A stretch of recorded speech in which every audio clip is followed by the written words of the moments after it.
Ladies and gentlemen, on the third day of our convention, in the morning session, we would like to thank you very much for making it here. The invited speaker, distinguished Dr. Klaus Rave, will be taking the floor, and I would like to thank him very much for his support to this convention and for the presentation he will be making in a minute. And one of the pillars of this convention is Dr. Klaus Rave. And I wanted to share this aspect with all of you. Well, he doesn't have the headsets, but let me make it in English as well. For this Congress, you are the really big milestone of this Congress. We hope we have developed this Congress and we will develop our business all over the world. Please, your turn.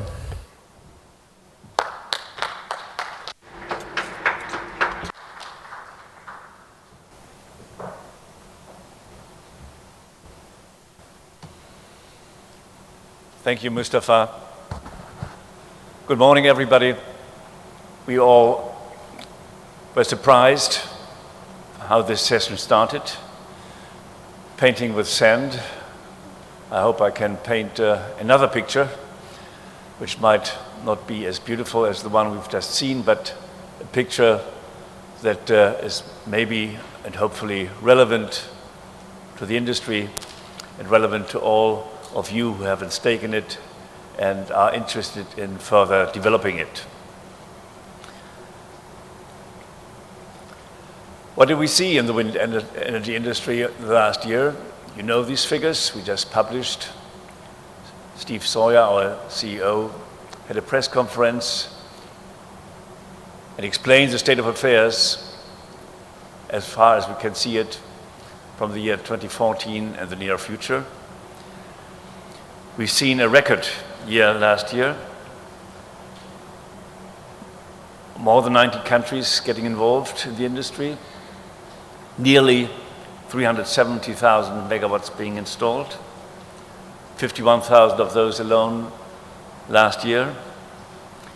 24 countries that reached the critical threshold of 1,000 megawatts and 16 with over 3,000, Turkey being one of them. That looks very good. But there still are countries out there, more than half of the rest of the world, that have no wind activities at all. There are countries out there that have a rather weak wind regime, like Germany, where things have been happening rather fast over the last couple of years. And others that have a very strong wind regime where nothing happens at all. And you ask yourself, why? Why is that so? What did go wrong? What can go wrong? And what are the reasons why activities do happen in one country and are not at all happening in a neighboring country that has the same potential? We learn, and we should learn, from the failures and not only claim to be so successful. And we need to be carefully assessing what are the reasons and the main drivers behind success and failure. And let's openly address what I'd refer to as hidden barriers or glass ceilings, or what is even worse, revolving doors that you enter and don't know where to leave. Just look at some of those countries. The astonishing numbers of new installations that we've seen in China over the last 5-6 years, with not only an amazing number of new turbines being installed every year, 23,000 of those megawatts only in 2014, but with a surprising number of Chinese manufacturers supplying these turbines, and a rapid growth of an entire industry nearly across the entire value chain. And you see the potential of India in comparison to that, and you see how slow the growth was in India, although India was one of the earliest countries of the emerging economies that started deploying wind turbines, slowed down again, took up again, slowed down again. So there is no continuity there, as you can see. Or look at two Latin American neighbors, like Argentina and Brazil. Argentina with a beautiful wind potential, particularly in the south of the country, and Brazil in the northeast. Having gone through various changes in the law in Brazil, finally a system was identified that suits the country best and has led to a new rush into wind energy deployment. Whereas in Argentina, with economic instability, political insecurity, hardly anything has happened over the last couple of years. Or go to Europe and compare France with its high potential and Germany with a weak wind regime, as I mentioned earlier on, and rapid growth and record growth as we've seen only last year. And there's hope still that France will be catching up. So my point here is, look at these countries and then start analyzing what are the main drivers behind failure, success, between slow growth, no growth, or fast growth. In order to do that, I just invite you to follow me up in planning and setting up a wind farm and identify what needs to be in place to be able to do so. Because when you look at the entire scenery and what needs to be in place, the picture gets clearer, or should I rather say there is less sand in your eyes. Start with a project developer, a professional one, looking for the owners, stakeholders, shareholders, talk to the landowner, buy the land, lease the land, go for technical consultants, hire an O&M company, look out for the utility that's there to buy the electricity or whoever is there as a potential buyer, identify the construction company, look for someone who is supplying you with a good credit line, with debt. Talk to the grid company, make sure that access to the grid is in place. Identify carefully what permitting authorities are involved in the procedure and select the turbine, talk to the turbine supplier and manufacturer. So this is not an easy piece to comply with. It is a complex project management task that you set yourself out to do and undertake. And what is even more important than just identifying the various actors in the field is what kind of people is it you need to manage, to talk to get involved with, and to delegate tasks to. It's technicians, it's engineers, it's bureaucrats, salespeople, bank managers, landowners, the public at large, policymakers, politicians, neighbors, planners, builders. My thesis here is each individual group of people, each individual person involved in the project speaks his or her own language. And our job of making this industry successful is to be able to listen to these people, interpret their language, and make them communicate with each other without any misunderstandings. A technician has a different approach to solving a problem from a lawyer. A banker looks at a project from a different angle than a sales manager, and so on and so forth. Sometimes in the past, in my personal experience, I've seen people sitting around tables who were talking to each other but not knowing what the other was saying, because the language they were using sounded like, but it wasn't at all, because they had different conceptions, ideas in the backs of their minds that they did not need to communicate, because they were convinced that their approach is the sole and exclusive right approach, whereas the others just had to listen and understand. But they couldn't listen and couldn't understand because the language was so difficult to understand, coming from an entirely different political, social, economic background.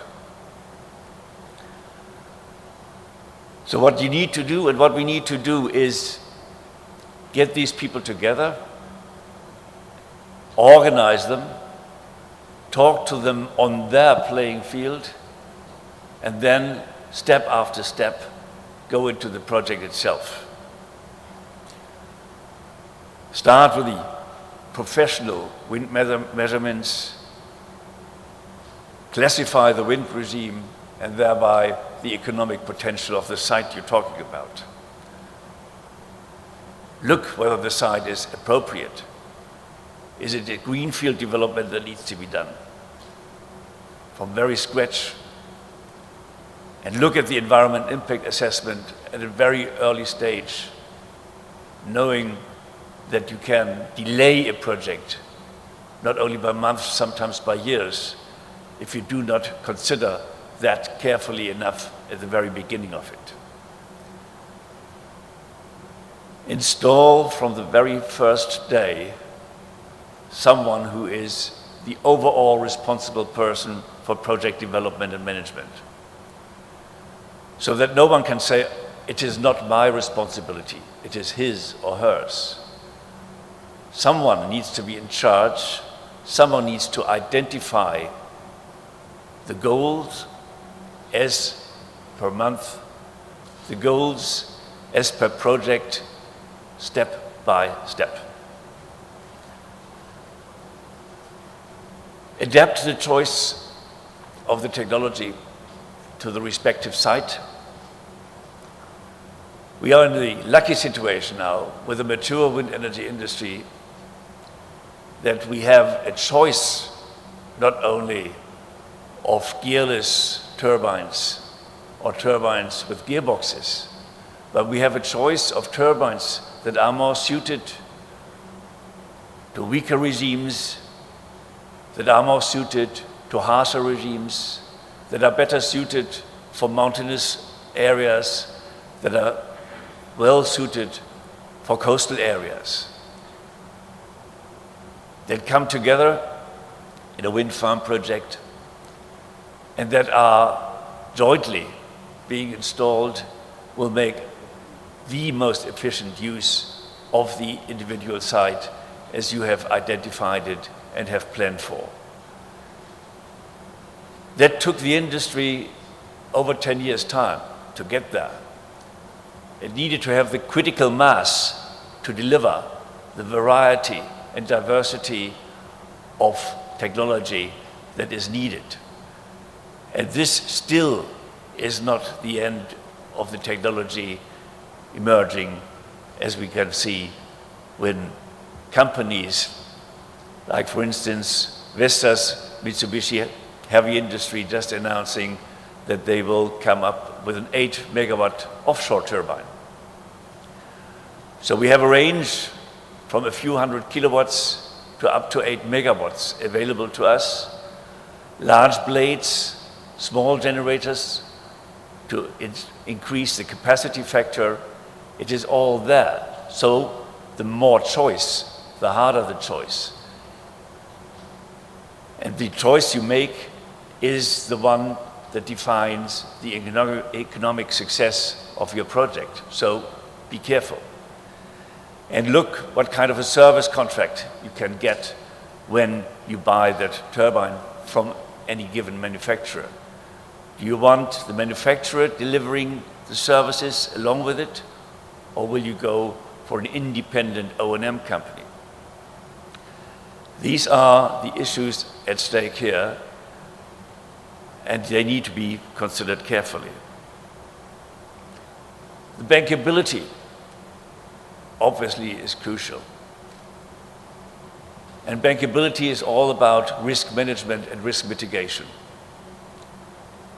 As I said, the technology is available, it is proven, and the technology risk, I think, is the easiest one for each individual banker, not only to assess, but to cope with, because there are track records of turbines, there are track records of sites.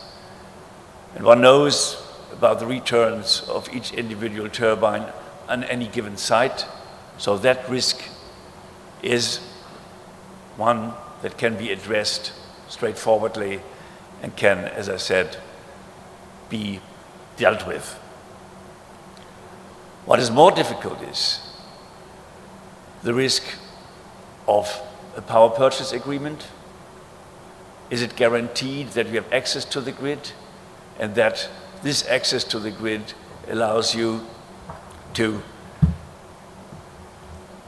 cover the repayment period, which normally should be about 10 years, and thereby be able to fully repay the loan and then start earning, and set aside enough money to replace components that wear off after 5, 6, 8 or 10 years, and therefore will hamper or further increase the value of your project.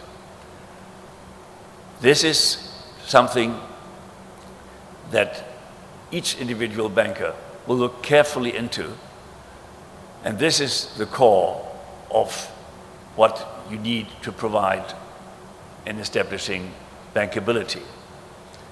And then there is one risk that we've been talking about these days, because we had seen various country reports, we had sessions doing business in various countries here. That is the country risk itself. I'm not referring to the rating of countries, but I'm referring to the stability of regulatory frameworks as being in place in one country in paper, on paper, and another country not in place at all, and another country with a good track record, not only having a regime on paper, but having seen this regime put into place carefully and reliably. So the bankability issue mirrors what you've been discussing with your colleagues at the set-off of the project again. So use that at a rather early stage of your project to clarify whether there's anything that you left open because you had maybe too much sand in your eyes, or maybe too much sun, or too much wind, and that you need to comply with, correct, get on board to improve the perspectives. The feed-in tariff, the PPA, that is what is at the core of our business. The technical grid integration, we had a fascinating session about that yesterday in the neighboring room here. The technical grid integration is not an issue. And it is not only our friends from the IEA who state that, having looked into the issue from a global perspective. It is practitioners, as we had here from 50 Hertz yesterday, who are stating that the issue of integrating wind into the grid is not one that should really bother us. If we have large amounts of wind energy that we need to cope with, we should no longer talk about integration, we need to talk about transformation. But this is a different story.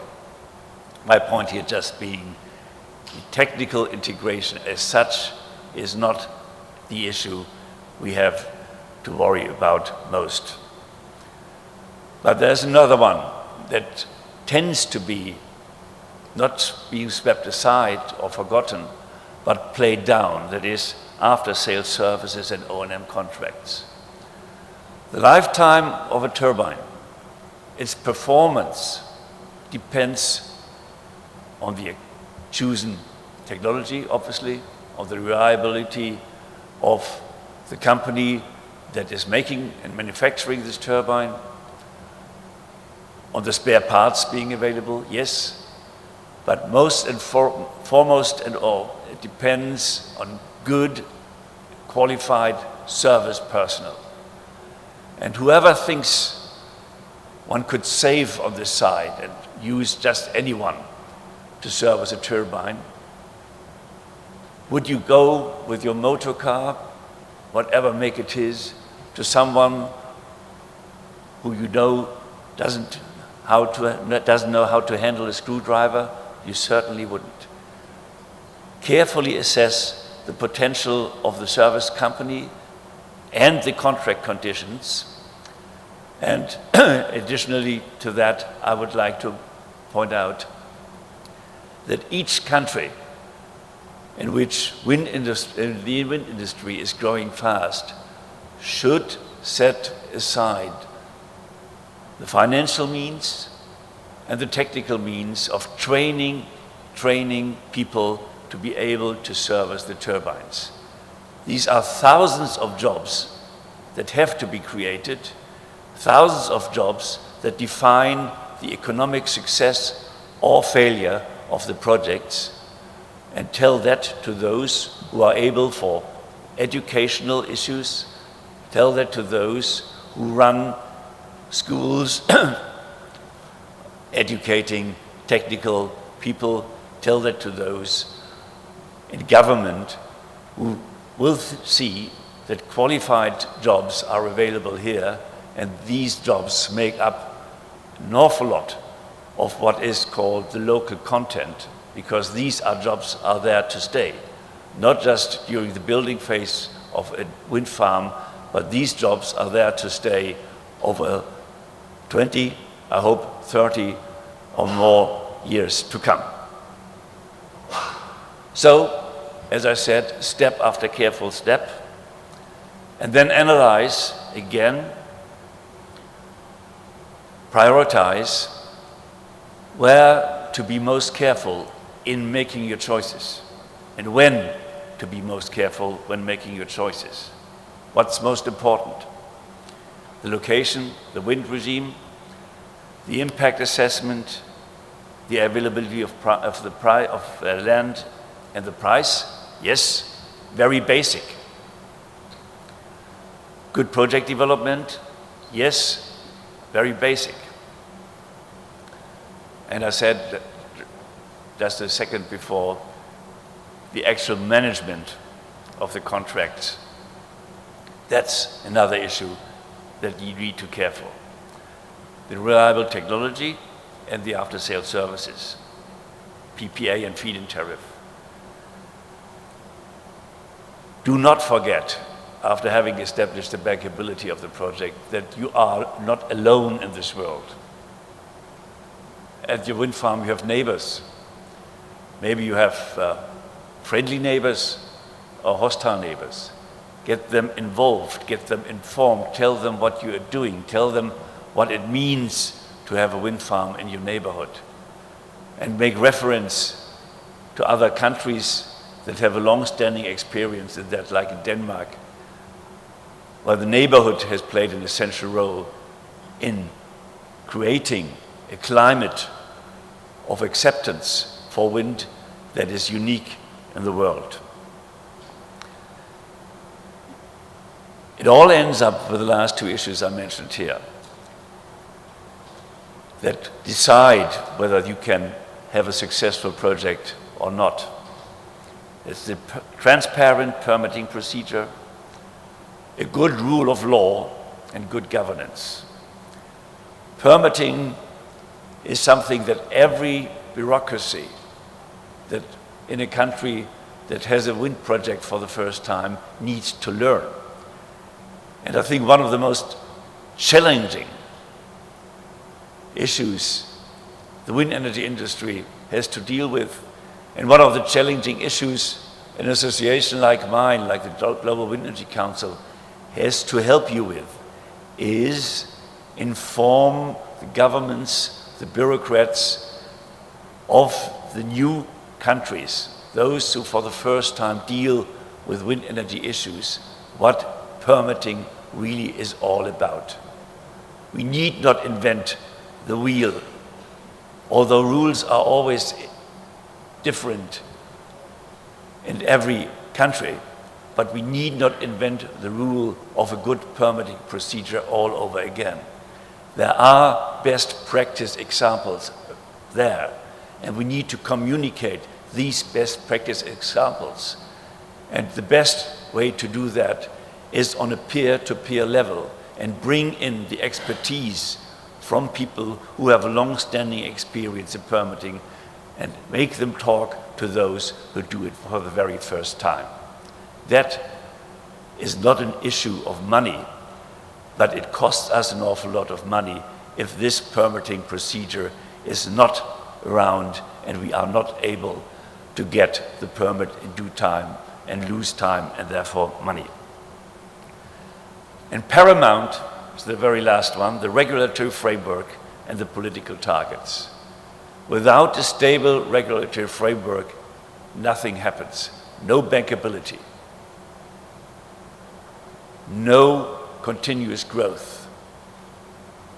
And political targets do help in that they inspire not only the industry, but the public, because they conceive a message, clear targets, and those who have been in the industry for some time know what happened in countries like Denmark, Spain, and Germany.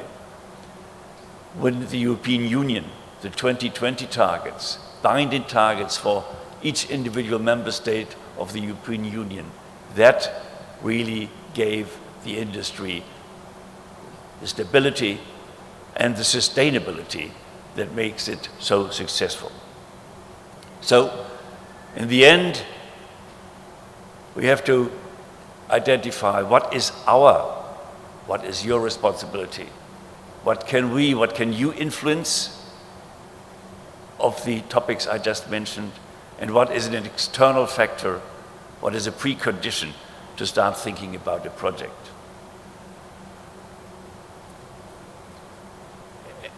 We have established a hierarchy of the defining factors.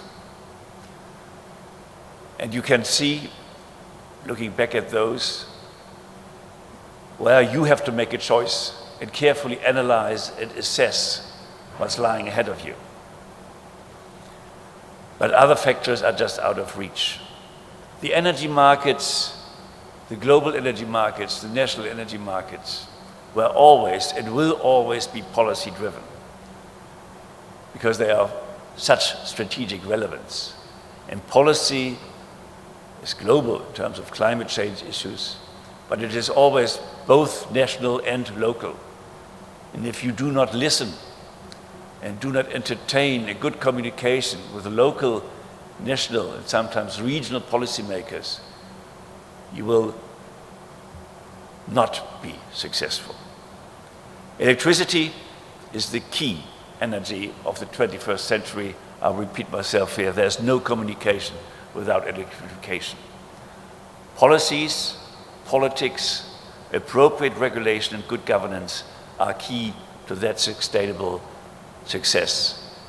And by starting a communication like with this conference, not just between the society in Turkey and the manufacturers of turbines, but between people from various continents, we do a big step to speeding up the learning curve that our industry has proven to be so successful in improving over the last years.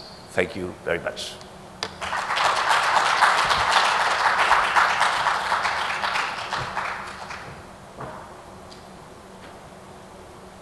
Maybe some questions. Sure.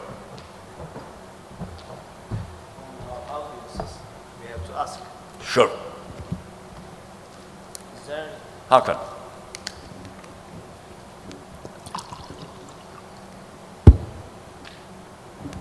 Mr. Rave, it's always a pleasure being with you. We were together in Beijing, in Hamburg, now in Istanbul. You are already long enough in the wind business, 25 years. You learned a lot. And taking all the experiences you have in the wind business, and also take the facts of Turkey into account. We are a young country. We are spending $50 billion every year for the primary resources, primary energy resources. We are growing, the demand is growing. Take all these facts. If you were the energy minister of Turkey, what would you set a vision as a vision? How would you set Turkey's vision by taking all your experiences and the Turkey's facts? Thank you very much, Hakan. I think that the Turkish government set itself the 2023 goal,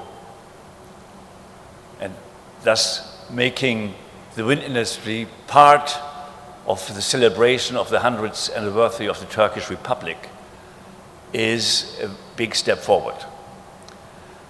But if I'd be able to talk to the energy minister, what I'd advise him doing, or if I were the energy minister, what I'd like to do is to set up a one-stop shop for permitting,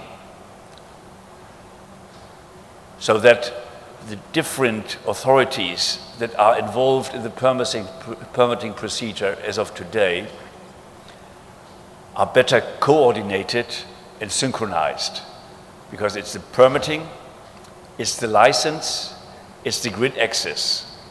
These three levels need to be coordinated, and then within the permitting, different bureaucracies need to be coordinated too. I think this would be the most essential part. And the second thing I'd advise him is improve the bankability by better transparency of some of the internal proceedings. This is my advice. Thank you.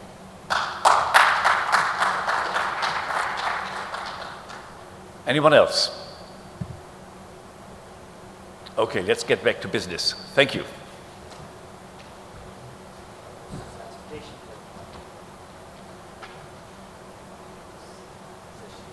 Thank you. Thank you so much. Thank you.